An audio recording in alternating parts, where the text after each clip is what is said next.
in general, I think for this little presentation, it's going to be a little bit abstract. I've only been working in the talent space for about a year. And so when I came in, I really didn't know anything at all. And so I started off from like a real place of confusion. And one of the things that we're doing at WAYFAIR is we're renovating the underlying technology stack and systems that we use to run our talent department. So I would be reading Josh Berson's analyst reports, and I'm in all the like Facebook clubs for employer branding specialists and all the LinkedIn clubs, and there's all this news that was coming in about all the changes in the space and all the use of these buzzwords and advertising, and I was having a really hard time making sense of it, and I sort of spent the last 6 months really trying to get on top of it to sort of figure out what the right thing to do for WAYFAIR would be. So the next several slides, I think it'll be kind of like sort of my underlying framework for how I think about this. But I hope that that framework is something that you guys can sort of take and apply to the work that you do. Because I think that there are some overarching principles that I think are the same no matter what company you work at. And that's sort of the aim of what I aim to chat about. Does that sound interesting to you guys? Okay. I thought before I get started, though, I would chat a little bit about what WAYFAIR is. So how many of you guys have ever heard of WAYFAIR? Okay, great. So everybody. How many people in the room have bought something from WAYFAIR? Wow, that's like 2/3 of the room. We really like that. So one of the things I've noticed is a lot of people, they kind of know what WAYFAIR is, but one of the things that's not known is how exceptional of a company WAYFAIR is.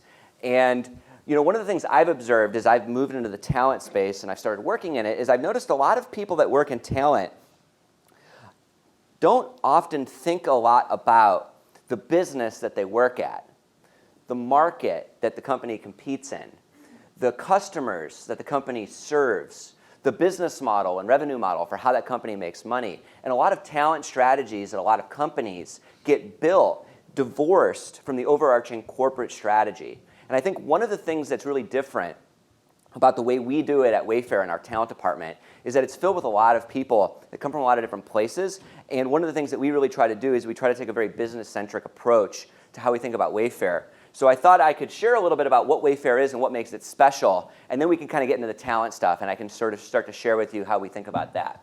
So overall, WAYFAIR is a very high-growth business that is increasingly getting increasing market share and increasing market relevance in this space. So this chart is historic revenue growth of WAYFAIR over the last 10 years. So one of the things you can see is that there's been very consistent revenue growth for a long time. But now the company has gotten up to a certain size that revenue is really compounding. And we're becoming a very, very big business. So just at the tail end of this last quarter, we reported revenue that was right at about $8 billion a year in annual revenue. But the thing that's actually even more astonishing is the growth rate of the revenue. So the growth rate of that was about 40% year over year, which is really crazy. Like most companies never grow 40% ever, and very few companies become billion-dollar companies that are able to sustain that type of growth rate. It's really, really interesting, and a lot of people ask me and other people that work at WAYFAIR, how is WAYFAIR able to produce such outstanding business outcomes? And there's a few reasons for it. One is that the market that we operate in is huge. It's a big $800 billion category. And the thing about that market is that most people today buy furniture at stores. They don't buy it online. Roughly about 13% of the market today is bought online for home goods, which is a very underpenetrated category within retail. But the thing that's really interesting about WAYFAIR is we've built this business model specifically focused on retailing home goods and furniture online. And if you look at the figure on the right, there was about $5 billion of growth in the e-commerce sector of the category, of which WAYFAIR captured about 1/3 of that growth. And that is also a very astonishing figure. And the reason why WAYFAIR is able to do this is because we're not a normal company. We're really a technology company, and we're increasingly being recognized as one of the top technology companies, certainly in Boston, arguably in the United States. And to put it in context, in our office in Boston alone, we have 3,000 software engineers, data scientists, machine learning engineers that work in our company, building technologies that deliver customer value today and will deliver customer value over the next 5 years. 3,000 technology workers. The total corporate headcount is roughly 8,000. So it just sort of gives you a sense that not a lot of companies that operate in this type of category build their talent in that kind of way. This is a chart that shows the growth in our employee count over the last couple of years. So you can see, in the beginning of 2016, the company was about a 5,000 person company. And we've been on this journey over the last couple of years where at the end of Q2 this year, the company was about 15,000 people. It's pretty wild. Over a 2-year period, we hired 10,000 new employees added to the company. And as the company continues to grow our revenue, we will continue to grow our employee base, and we will begin to modify what the employee base looks like in terms of composition to continue the growth of the company. So one of the things that I think is really cool about our talent department is that, by and large, we're organized kind of like any other talent department of a Fortune 500 company. We have a head of talent. She has a set of people that report to her that run all the different sections of the talent department. And this is the type of organization chart that you'd see in probably any other company of our similar size and scale. But what's different is that we hire a really diverse group of people who come in and lead different sections of our talent department. And we hire some section of the people we hire are really deep, experienced HR professionals who really know particular parts of the trade craft really well. But then we hire other people who know nothing about talent at all, like me, who come from completely different backgrounds. And what happens is that we sort of combine these business generalists with these HR experts, and we produce this kind of really neat alchemy within our group in which we will look at all the similar traditional problems that companies have always been looking at and will continue to look at, but we look at it with a very different angle. And because we have this group of people and we're all friends and we all work together great, we're able to come up with really novel ways of attacking the particular problems that we have to deal with. So one of the big things that we spend a lot of time on is thinking about what our talent architecture should be. So when I started doing this job about a year ago, I was just trying to make sense of what are all the different pieces of the puzzle? And for WAYFAIR, what is the right combination to put those pieces in place for us? And there's all these things that we all talk about at these conferences: employer branding, CRMs, job boards, programmatic marketing, all this stuff. And it is very easy to sort of get lost in the conversation of what's happening in our HR space because the space is changing a lot really fast right now. And what we're trying to do at WAYFAIR is we're trying to sort of bring all that together into a more unified theory of what is the unified talent architecture, what's the strategy, what are the systems, what are the workflows, how do we fit all these things together to achieve the stuff that we're trying to achieve. And the way we think about it in terms of a talent architecture is it's really composed of two things. So the first is systematic data consolidation. One of the things that happens in large organizations is you get information about people that's put into all these different systems. And if you're a large company that's been around a long time, some of your systems might be really old, right? And some of them, it may be actually really hard to get the data out. Or if you do get the data out and you put it in a new place, to get it to align and sync with other sorts of data is also a really big challenge. So one of probably the most unheroic thing that an organization needs to do, but in my opinion, the most important thing is to have a strategy for how you'll take all that information and get it organized and put into a place so that you can manipulate and analyze it to get insights. And then those insights can then drive your strategy. Okay, well, you have a strategy, that's great, but in a large organization, you also need to do all the work around organizational prioritization and alignment. Because in big companies, there's lots of different people and lots of different groups who have lots of different opinions on how things need to work, have different types of incentives, work on different types of timelines. So the next thing you need to do is get all of those people together so that everyone is rowing the boat together along the same kind of vision. So when you're a big talent department, so at WAYFAIR, our talent department across the whole board is about 600 people. And for our recruiting organization, it's over 400. It's a big team. It's a lot of people. And when you're running a department that's that big, it's actually a sort of a little business inside of itself. And the business is really made up of 3 major competencies.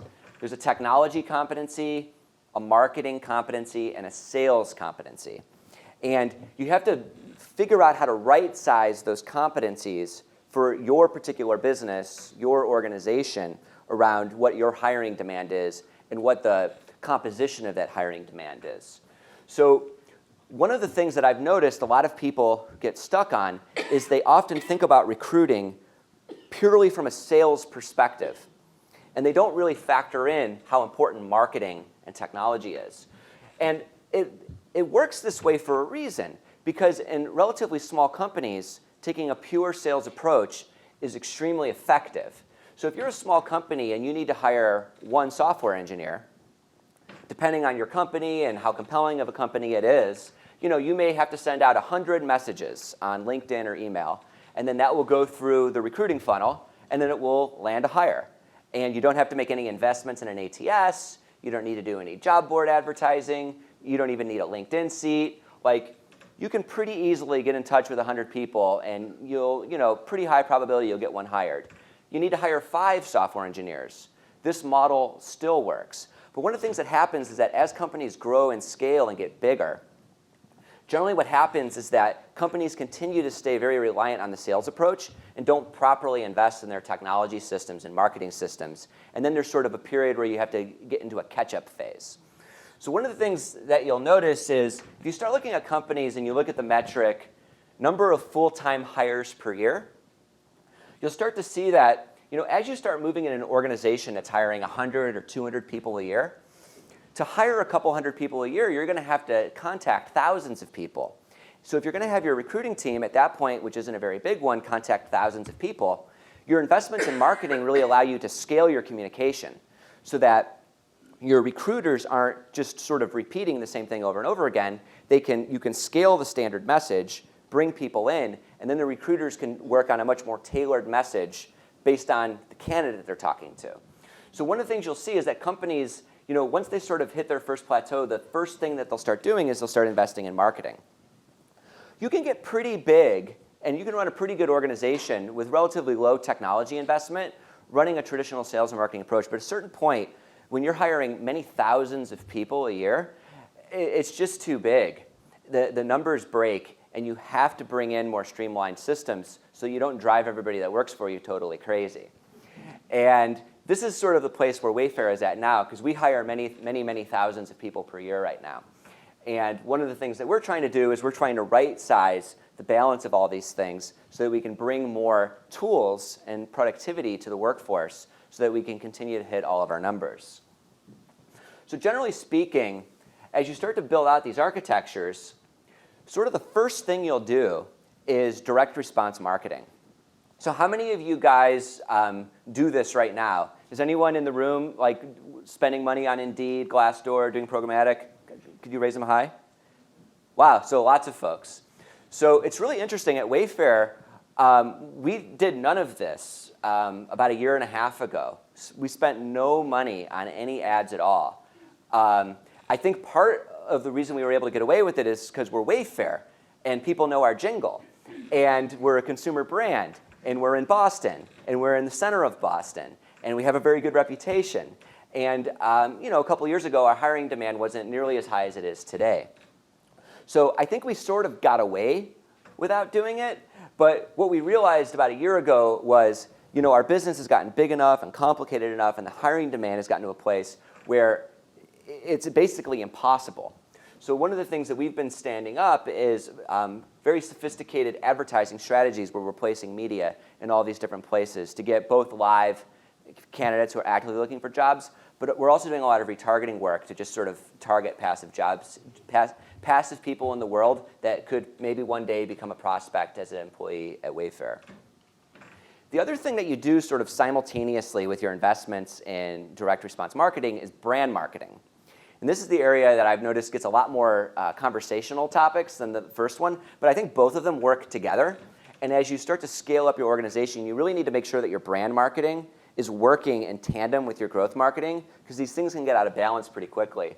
But the brand marketing is really a lot of the stuff that we all talk about, the employer value proposition, why is your company a destination? One of the things I've noticed is that I think that the employer brand value proposition conversation, I think, has gotten overcomplicated. And the way we think about it at Wayfair is we're just trying to communicate to prospects why Wayfair is the obvious choice for them to build their career and their life. But at Wayfair, we hire a very diverse set of people. We hire people all over the country, all over Europe. We hire people that work in our sales and customer service centers. We hire people that work in our warehousing facilities. We hire data scientists, machine learning engineers, software engineers. We hire business people. We hire people at different stages of their maturity in their career. We hire a lot of students who they graduate from college, their first job or their first internship ever where they got their own paycheck is with Wayfair. And we also hire executives with 20 years of experience. And if you start looking across the diversity of all those people, there's no singular employer brand proposition that's going to be compelling to all of them. So what we do is we create these different personas, and then we create really targeted marketing that's pointed at all of them. And we don't really sort of believe in the monolithic employer brand. We think what you really have is a couple of dozen minor brands that are focused on particular role personas that you have. Once you've really figured that piece out, then you just scale it up across whatever channels are relevant for the talent market that you're focused on. So it could be videos, it could be photos, it could be written content, it could be out-of-home media, it could be speaking at conferences, recruiting events, podcasts. It's going to be different depending on the demographic of talent that you're trying to recruit for. Then the final piece of the puzzle for a talent architecture is the technology side. And I think this is the side that I think is the most confusing for people. It's certainly the most confusing for me. How many folks in the room work on sort of building out your technology stacks for your talent department? And how many of you think this is like super easy and obvious? Yeah, it's like really complex. So this is just a list of maybe 50 companies that I pulled off a Google image search. Half of these companies may not be in business anymore. They're all doing all these different things. And all of us are asking ourselves well, which ones are the ones that are relevant for us? And it's tough because one of the things that's true is the recruiting world has really changed quite a lot in the last 10 years. And it's created all this opportunity to create new types of process flows and technology. And the venture capital community has acknowledged that, which is why they're investing many billions of dollars into the space, which is creating a huge proliferation of companies that are all offering different solutions, some that are different, some that are overlapping, and some that are competitive. But as buyers of the technology, it is very hard to navigate. So I thought I would give you sort of Elliot's take on how to think about the HR tech landscape. And by the way, this is just my personal opinion. You can feel free to disagree. If you guys have comments or other points of view, I'd really love to hear them, because this is something that I'm actively trying to work out myself to come with a view. But really, my take on it is there's lots of different things in the market, but there's really 3 core platforms that you're going to definitely need. The first is the human capital management platform, and that's where you house all your employee data. I'm sure all of us have them. This is a market that's been around for a long time. SAP and Oracle were some of the first software companies that ever existed at significant scale. It's a market that's relatively consolidated. There's not a lot of choice. And the software, by and large, does what it's supposed to do. We may not like everything about it. It may have more clicks than we like, but it basically does what we expect it to do. You look at the next major system, it's the applicant tracking system. And this is a market that's a little bit more fragmented. It's a little newer. The ATSs came out in the 90s. But all of us have them. If you're a small, medium-sized business, you have a set of 10 companies to look at. If you're a large enterprise business, you have maybe 4 or 5 to look at. ATSs, by and large, do what we expect them to do. They may not do them exactly the way we like. They may not store the data exactly the way we like. They may not have the UI that we exactly like, but they basically do what they're supposed to do. And then there's sort of this new space. And this is the space where the prospect data is getting stored. And this is sort of the new thing that's been evolving over the last several years. And prospects are different from the other two because the employee data, you definitely know who your employees are. And for your candidates, you definitely know who your candidates are because they literally applied. But your prospects could basically be anybody in the world. And they're siloed across all of these different platforms. And what happened is as companies were trying to manage more strategically their prospect management tool, there was really no obvious place to put the prospects. The human capital management platforms had no place to put prospect data.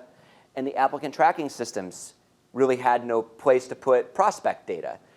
And some smart entrepreneurs and some VCs sort of figured out, we could probably make a company that could house all of that prospect data. And then you start to see all of the companies that have started to emerge that have been selling us sort of this dream of prospect management. The other thing that's been happening that drives this is that recruiting over the last 10 years, just like everything else in our world, has moved increasingly digital. So it's just been in the last several years that you're actually able to do this because you have all these digital breadcrumbs that are happening across all these different platforms. So now you can have a place to put them. But one of the big gaps that's in the space right now is the integration of these systems. Can I get an amen? So, one of the things I'd say about the integration thing is that there is certain things that the vendor landscape can do to help us with integration, but it is requisite upon us as the leaders of the talent departments to take integration upon ourselves. Because it's our company, and it's our employees, it's our candidates, it's our prospects, it's our system. And I think the general observation I've made across the space is that companies need to lean forward a lot harder on thinking about how to integrate these 3 things together. And it doesn't mean that you have to do it all yourself. I think there are some credible vendors out there that are selling some software that can do this, but it is not just hiring Deloitte on a consulting contract to bring vendors in to stitch the thing together and it's going to miraculously work.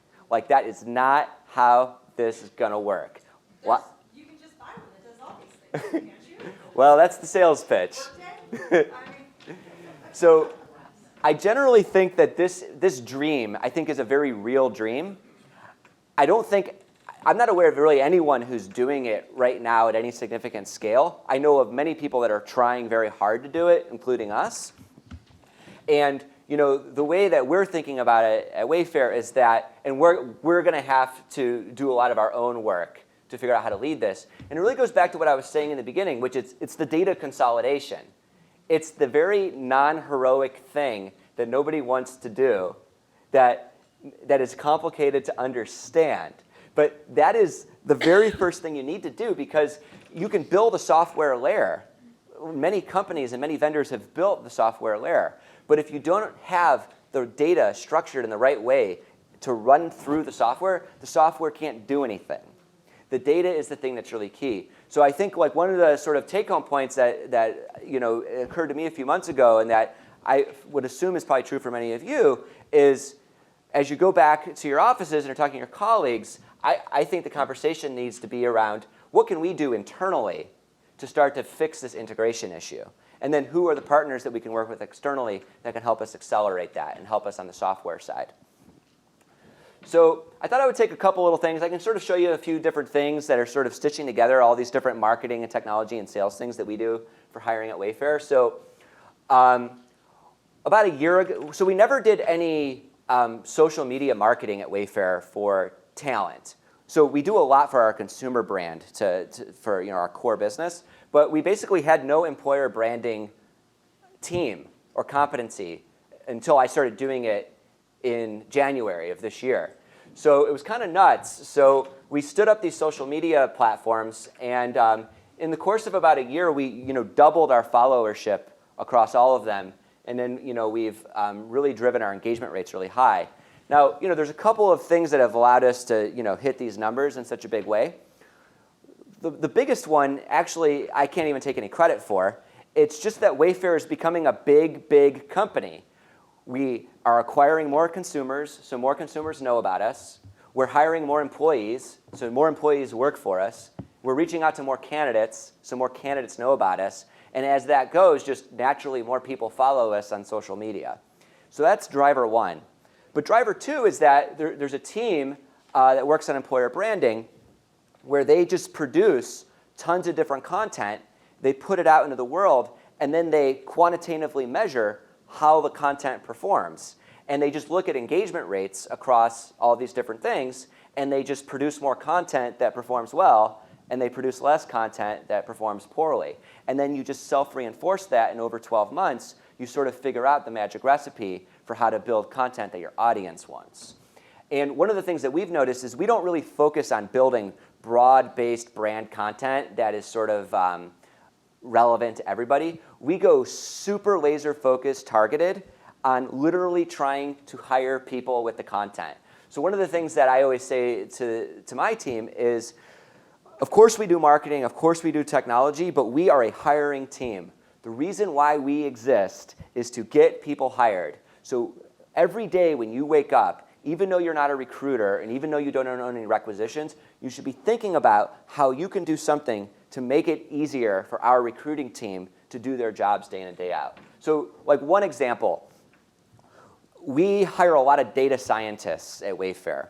And one of the things we learned about data scientists is that they are nerds who like to learn about very intricate details at like an incredible degree of specificity. So what we do is we have a YouTube channel that we started that's called the Data Science Explainer Series. And every week, we have our own internal video person who just makes videos all day long. He just goes to someone on the team, and the person goes on a whiteboard and just in intricate detail explains exactly how one of the machine learning models works that drives our website. And our business runs on hundreds of models. So this content will never end because we're always producing new models. So every week we basically produce a video, and it has very low viewership because most people in the world are not data scientists, and most people do not care at all about this. But the people who do care are the people that we're trying to hire. And it's sort of this approach, and we do this for everything, for call center workers, for warehouse workers, for business people.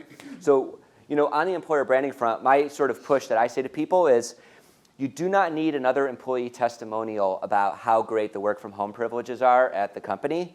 Just find a job where you have a pipeline where you need to fill 50 jobs, figure out who the people are that you want to hire for those jobs, know the content that they want to know, and just produce it and just point it directly at them. We look at data on how this type of content affects our recruiting yields, and it dramatically improves our yield of getting people to respond to our outreach and to move them through the funnel, and also to prep people for when they come in for interviews. The other thing is, like, folks on our data science team, they're all celebrities, because by the time the candidates come in to interview them, the candidate has seen their YouTube clip, because as most candidates do, they Google the names of the people they're going to interview with.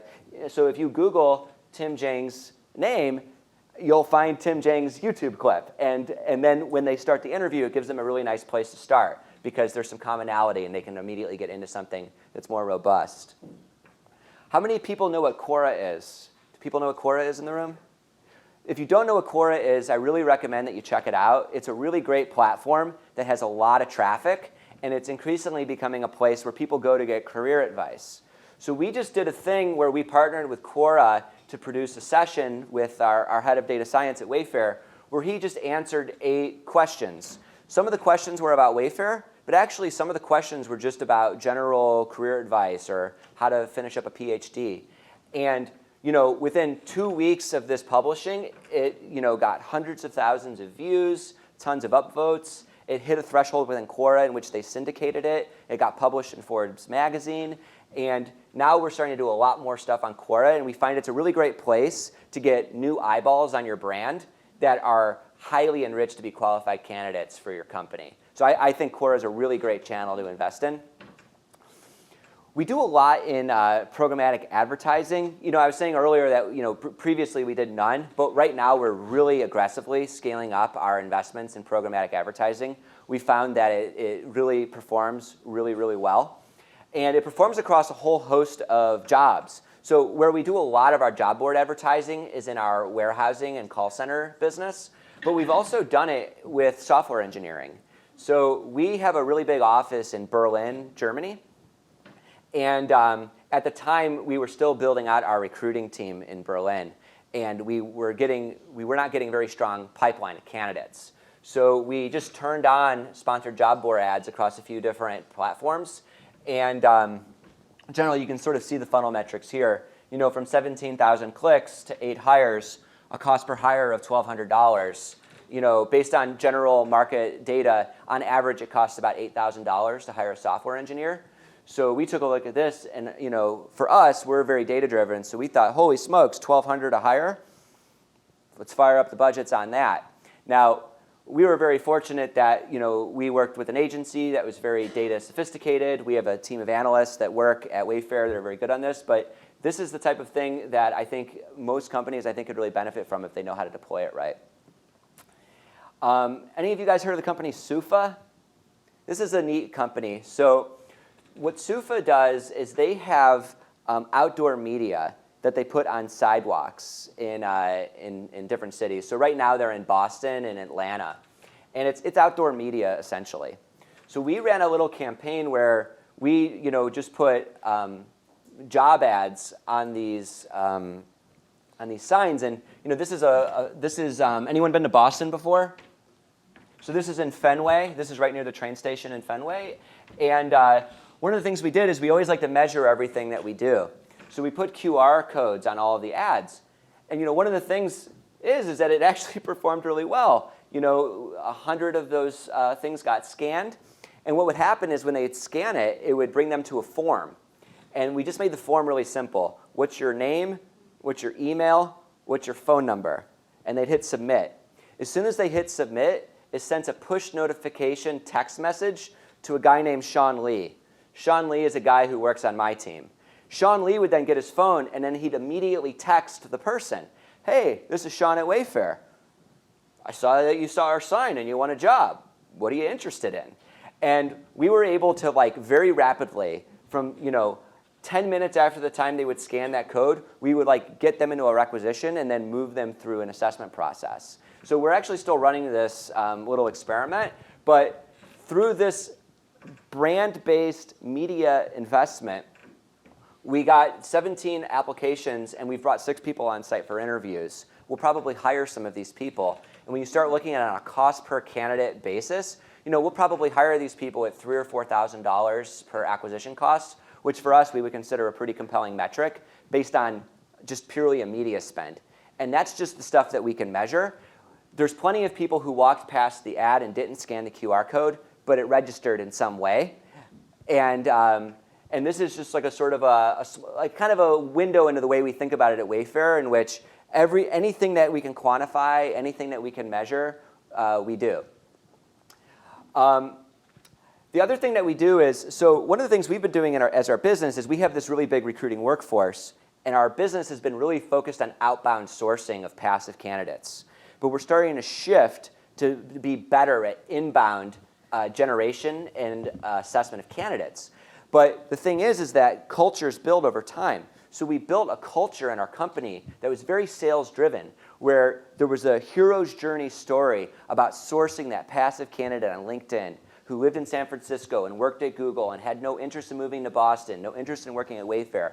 But through the charisma and grit and persistence of our amazing recruiters, they were able to get Samantha from Google to fly all the way across the country to Boston, and we got her hired, right? And people really love that story. And that's a great story, and we want more of those at Wayfair. But we also need to bring more systematic, streamlined hiring processes in. And to do that, we have to also evolve the way the organization thinks about hiring and what people value. So one of the things that we do is this goofy thing that's called the Brand Zealot Award, which is we celebrate the wins of people on our team who start what I say acting like marketers. So as recruiters are doing just the normal course of their business, but going a little bit above and beyond what's exactly in their job description, we hit them with a Jon Snow cape, a crown, a goofy snake. If you look closely, that's a snake scepter that he's holding. It was a Harry Potter fan who developed this whole ritual.